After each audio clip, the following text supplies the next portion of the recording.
Oi, gente, tudo bem com vocês? Voltamos com o podcast do Superior Tribunal Militar, no seu terceiro e último episódio sobre a história da Justiça Militar.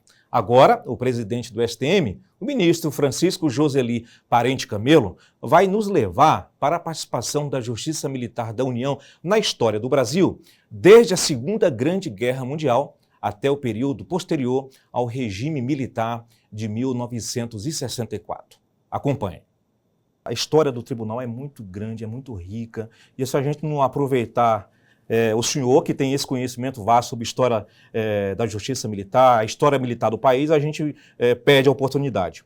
Dando um salto ainda no período Vargas, aí nós tivemos a Segunda Grande Guerra Mundial. E o Brasil foi levado ao fronte e a justiça militar foi junto. Como é isso, ministro? Isso. Então, nós tivemos, em 1944, foi declarada a guerra aos países do eixo em 1942, e em 1934 nós tivemos a Força Expedicionária, nosso esquadrão de caça e a participação brasileira no Teatro de Operações Europeu.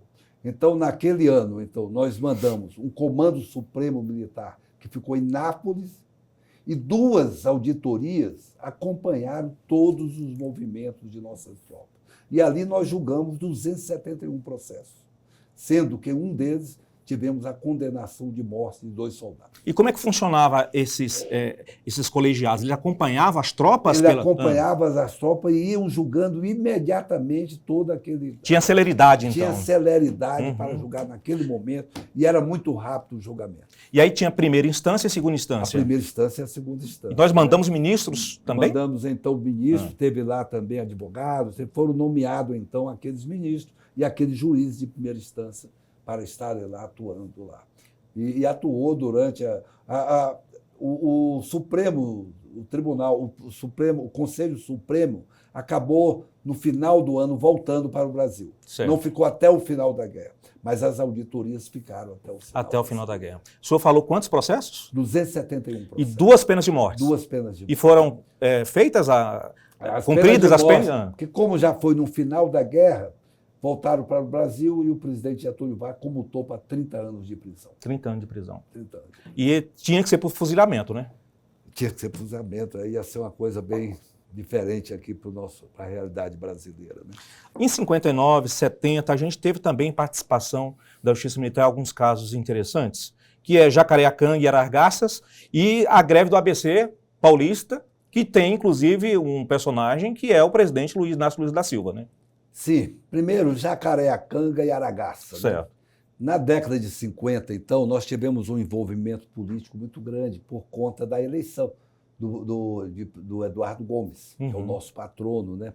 Então, ele, em 1956, 55, ele, em 54, assumiu, quando o Getúlio suicidou-se, assumiu o vice-presidente, o Café Filho, e ele foi convidado para ser ministro da Aeronáutica. Foi o ministro da Aeronáutica. Mas houve a eleição depois para presidente da República, onde o Juscelino Kubitschek, se eu não me engano, ele disputou ali com o Juarez Távora, não tenho muita certeza. Mas o Juscelino Kubitschek não teve maioria de votos, teve 35% dos votos. E com isso, Eduardo Gomes e o partido dele, Lacerda, não aceitavam que a eleição valesse, porque não tinha mais de 50%. Embora nós sabemos que na Constituição de 46 não previa que tivesse maioria absoluta. Era permitido, então, esse placar, né? Então, esse placar, né? Então, foi após a eleição, houve um movimento forte nas forças, inclusive na aeronáutica, né? Liderado até pelo Eduardo Gomes, a Marinha também não estava aceitando, mas o general Lott dizia que o seguinte: olha, ganhou, levou. Está previsto na Constituição, ele era muito legalista. E aconteceu que em novembro, né, após as eleições, o nosso presidente, o que era vice-presidente, ele ficou doente. Né? E assumiu, então, o Carlos Luiz, que era presidente da Câmara. O Carlos Luiz não era favorável à assunção do Juscelino Kubitschek. E numa conversa com Lott, O Lott entendeu que ele não queria dar posse, ele pediu demissão. Lott falou, olha, eu não fico, porque eu entendo que tem que cumprir a lei e tal. Isso era umas 5 horas da tarde. Então, o Carlos Luiz disse, aceito sua demissão amanhã, então eu vou colocar, e escolheu, então, o general Fiuza. E o Lott, à noite, chegando em casa, tinha um grupo de oficiais generais, 8, 10, que disseram para ele, olha, isso é uma armadilha. Eles querem que você saia. A posse do outro ficou para o dia seguinte, às 10 horas. Querem que você saia para não dar posse ao Juscelino. Aí o Lott falou, então não vou aceitar isso. Saíram dali, foram lá para o Ministério da Guerra, pegaram um daqueles planos lá, igual foi na República, bota os militares na rua e tal. E nisso alguém liga para o Carlos Luiz, olha, está havendo problema. Não saiu como combinado. Uma movimentação militar muito grande, sabia o que estava acontecendo. O comandante da Marinha convida para ele ir lá no comando da Marinha, isso naquela madrugada. E aí resolve colocar um Carlos Luiz no navio daquele, da Marinha, para ir então para São Paulo. E o que é que acontece então? Lott diz assim, bombardeia esse navio. Não deixa esse navio sair da Baía da Guanabara. Naturalmente, não sei se a mira não estava muito boa, mas não acertaram. Não acertaram, né? E ele foi para São Paulo. E então o Lott articulou e tal, com o Congresso, de que não dava para o Lott assumir o troço. Então, assumiu a presidência o presidente do Senado. Daqui a pouco eu lembro o nome dele, é tanto nome que a gente fica, né? Então, o presidente do Senado assumiu. Aí, quando o Carlos Luiz quer vir, ele fala, olha, você não é mais o presidente, você vai vir, mas tal, fizeram lá a negociação. E o presidente que estava doente, então, estava lá na sua... Falou que ficou bom. Foi para casa e estava no seu apartamento ali em Copacabana. E Lott mandou cercar aquela quadra. A residência dele. E não deixar que saísse para assumir, para que o presidente do Senado permaneça. E aí declararam estado de sítio, todo aquele. O presidente do Senado permaneceu na presidência da República e ficamos em estado de sítio e assumiu, então, o Juscelino. O que é que aconteceu? Jacareacanga. A aeronáutica tinha um grupo muito revoltado que não aceitava e tal. Então, saíram com alguns dos aviões nossos, foram para Jacareacanga, para, a partir de lá, fazer um levante e criar uma situação para que derrubasse o presidente Lott. Como não deu certo, acabaram exilados lá na Bolívia e no Paraguai, acabaram sendo anistiados até pelo presidente. E depois, em 59, tivemos mais um movimento semelhante a esse. Inclusive, nesse, foi sequestrado um avião civil, um avião da Varig, que estava indo do Santos Dumont para Belém. Esse avião era um avião que, na aeronáutica, nós não tínhamos avião long range, que tivesse uma autonomia maior, porque tivesse que se evadir para um lugar mais distante. Então, esse avião foi sequestrado por um major e um civil, levaram lá para Aragás. Uhum. E o interessante é que, nesse avião, tinha um senhor que estava levando o corpo da esposa dele no avião. Quando ele desceu e viu que não estava em Belém, falou, poxa, minha esposa está aí e tal. Aí conseguiram pegar o C-47 e levar, então, esse corpo para Belém, né? Mas essa de Aragás durou 3 dias, se eu não me engano. Tem alguns fatos interessantes, mas o tempo não permite a gente. Mas tem coisas bastante interessantes. Mas e também o Lott anistiou também todos esses elementos. Mas esses processos também estão no STM? Também todos vários eles. Processos. Inclusive... Desse período, né? O último deles foi ele foi condenado por deserção. Porque quando foram anistiados todos, um ainda estava fora. Os outros estavam resolvendo o processo. E esse que chegou depois falou, não entrou na lista daqueles anistiados, então vai ser condenado. Acabou sendo condenado por deserção, um deles. Ministro, pela justiça. Quase finalizando, e eu vou entrar num tema que é o último que eu vou tocar para o senhor. Porque questão do ABC Paulista. Sim. Exatamente. ABC Paulista. O que é que aconteceu no ABC Paulista? Em 1978, o número de greves começaram a se proliferar no nosso país. Greves contra a política econômica de Geisel. E Geisel, então, resolve tipificar a greve. E ele já estava naquela distensão política dele, né? Isso, é. Uhum. E, por sua vez, ele resolve tipificar a greve na Lei de Segurança Nacional, que era uma lei muito dura, penas completamente desproporcionais. E que ficou em vigor até agora, o ano de 2022, né? Então, era uma lei realmente muito severa. E em 1980, tivemos, então, a criação do Partido dos Trabalhadores. O PT. PT. Lula já era um daqueles grandes líderes sindicais. E tivemos uma greve ali que durou 40 dias, 100 mil pessoas em greve. Uma greve mesmo daquelas muito longa. Nessa greve, 12 ou 14 líderes sindicais foram presos, chegaram a ser presos em flagrante, ficaram na prisão um dia, e foram julgados na primeira instância. E nesse julgamento foram condenados. Veio para julgamento do Superior Tribunal Militar. Até o advogado do Lula foi o Sepúlveda Pertence. Que morreu recentemente. Que morreu recentemente. E ele, pessoalmente, me contou que ele foi o advogado do Lula. E a tese que ele colocou é de que crimes de greve não poderiam estar na Lei de Segurança Nacional. Greves para melhoria de qualidade da população deveriam ser da Justiça do Trabalho. Essa tese não foi aceita pela primeira instância, deram 3 anos e 4 meses de prisão, e ao chegar no tribunal, os ministros avalizaram essa tese do ministro Sepúlveda Pertence, né, na época advogado, e anularam aquela prisão de primeira instância e mandaram os processos para a Justiça do Trabalho. Isso é uma decisão do Superior Tribunal Militar? Isso, decisão do Superior Tribunal Militar. Mandaram, então, para lá. Então, nós éramos, eu acho que nós temos na Revolução de 64, o Superior Tribunal Militar foi muito injustiçado. É isso que eu ia falar com o senhor ainda há pouco, que é uma passagem delicada para as Forças Armadas, quando se fala em 60, esse regime militar, a partir de 64.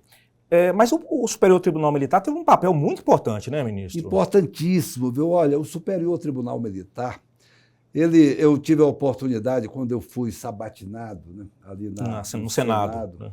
O senador Aloysio Nunes me falou assim: brigadeiro, estarei lá acompanhando a sua lá na Comissão de Constituição e Justiça, a sua sabatina, uhum. Né? Porque eu respeito muito a Justiça Militar. Eu fui julgado 2 vezes pela Justiça Militar. Isso quem? O Aloysio Nunes Ferreira. Que foi senador, ele era senador, ele foi ministro de Relações Exteriores. E ele disse, então, olha, uma delas eu saberia que seria condenado. E fui condenado. E a outra eu tinha certeza que seria absolvido. E fui absolvido. Ou seja, houve justiça. Então, houve justiça. E o tribunal, por esse exemplo que nós vemos, que aconteceu com o sindicalista, era um tribunal democrático, um tribunal que via o direito democrático, uma situação que nós estávamos julgando uma lei extremamente rigorosa. Se nós não fôssemos uma justiça democrática naquele momento, isso teria virado realmente, nós teríamos criado uma situação terrível no nosso país. Então, eu admiro demais esses nossos antepassados, esses nossos ministros que estiveram. Embora, injustamente, nós somos criticados severamente por termos julgado os crimes de segurança nacional. Mas, se não fosse o Superior Tribunal Militar, o resultado seria outro. E grandes advogados, inclusive, falam sobre isso, né? Dentro Fragoso, o doutor Aleomar Brasileiro, eles consideravam o Sobral Pinto, que atuou no nosso tribunal. Técio Lins. Uhum. Tem declarações deles extraordinárias, dizendo sempre: esse é o melhor tribunal do Brasil. E claramente disse isso o Sobral Pinto, e eu tirei isso de uma revista Veja, que saiu, se eu não me engano, em 77 e tal. Mas ele participava ativamente na defesa e tal. Então, é uma alegria a gente falar da justiça militar. É muito bom, né, é muito gratificante. E eu, cada dia que passa, eu aprendo um pouco mais da justiça militar. Aprendo pela atualidade, né, porque nós, agora, nesse momento, eu acho que o 8 de janeiro foi muito importante para a justiça militar. Embora tenha sido uma coisa realmente abominável, que nós jamais gostaríamos de ver. Mas por que foi importante? Aquela oportunidade, aquele momento nos deu a oportunidade de a gente mostrar para a sociedade brasileira para que veio a justiça militar, qual o papel da justiça militar. A imprensa, eu sempre agradeço muito à imprensa. Eu tenho estado em vários órgãos da imprensa dando entrevistas e agradeço pela oportunidade de desmistificar essa história sobre a justiça militar. E, principalmente, tirar todas essas dúvidas, dessas narrativas colocadas pelas redes sociais, que isso tem trazido um prejuízo ao país, às pessoas, às famílias. Então, eu tenho trabalho. E quando eu digo que a gente tem que dar um limite para as redes sociais, falo que eu estou censurando, eu estou querendo regular. O que eu quero é ver um país grande, um país à altura do nível do Brasil, uma das 10 economias do mundo, um país que não pensa em estar separado, em dividido, um país que tem que estar unido. É isso que eu penso do O senhor país. É muito conciliador, inclusive, né, ministro? Então eu procuro tudo que possa levar a ter pontes para calçar a conciliação. É isso que nós temos que trabalhar. Nós não temos que trabalhar naquilo que leva ao revanchismo. E outra coisa, a condenação não é uma vingança. Vamos deixar que a justiça resolva. Nós temos aí o 8 de janeiro, muita gente sendo julgada.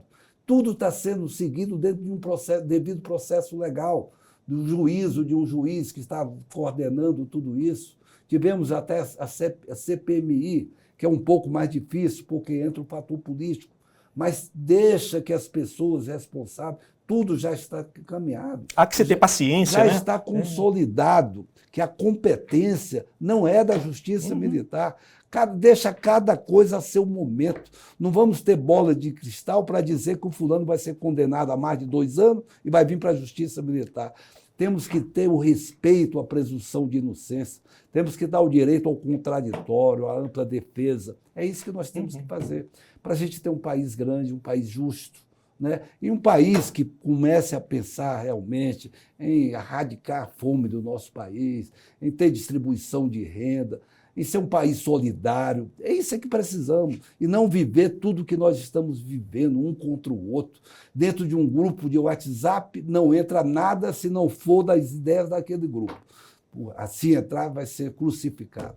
Então é isso que nós temos que ter em mente. Por isso mesmo, eu fico muito feliz em sempre que tenho a oportunidade de falar. Eu sei até que muitas vezes sou criticado, mas isso faz parte do processo. Uhum. E a gente tem que realmente, quando está num nível desse, procurar colocar o pensamento da nossa instituição, procurar mostrar a realidade dos fatos.